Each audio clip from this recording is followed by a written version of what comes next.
Just want to give my thoughts out on a few things that I was thinking about, seeing that it was Easter recently. And by recently, I mean 2 days ago.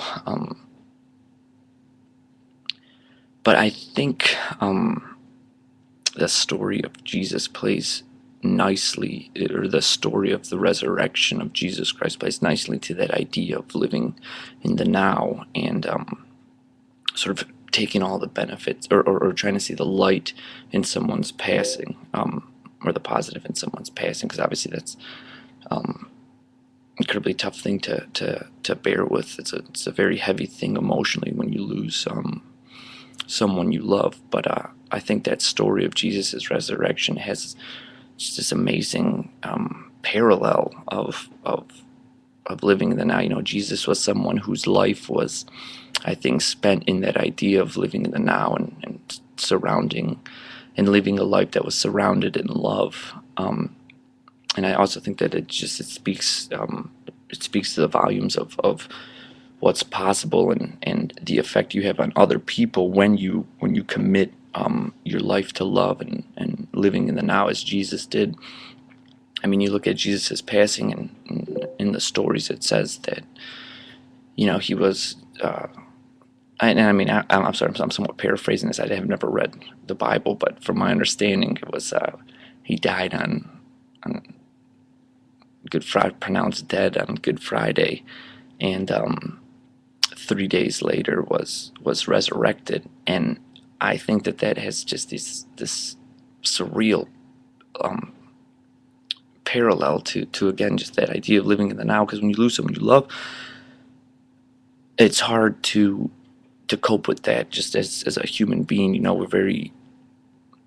It's a egotistical thing to want someone to be around even though they pass. It's a hard thing to get to grasp that they're not here in this physical form. But you know, you look at the story of Jesus, and there was someone who to a lot of people was a very important person. You know, people loved him, and in these stories they say he was resurrected in 3 days.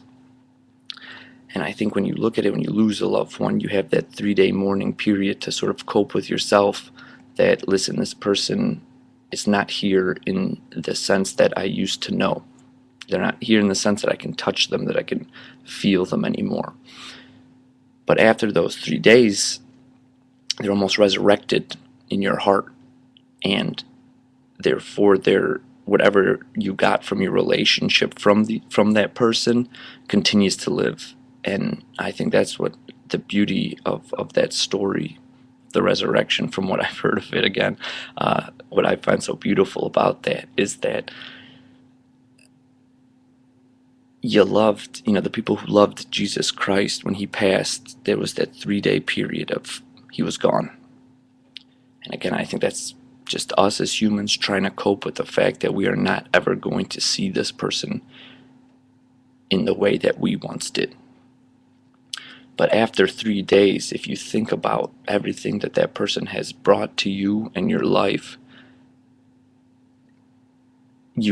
there's no reason that they cannot continue to be a part of your life in the way that they once were, from an emotional and spiritual essence. And I think that resurrection of that idea that they are not gone is what I found to be the most beautiful thing on Easter. Talking with people, I sort of came to just that, like, oh wow, man, that's like real powerful stuff. Because when someone has an important part in your life, nothing can take that away. And I think that's the beautiful thing about Easter. So, there's my 2 cents on the whole Easter thing. Really gotta work on a closing for these things, but peace and love.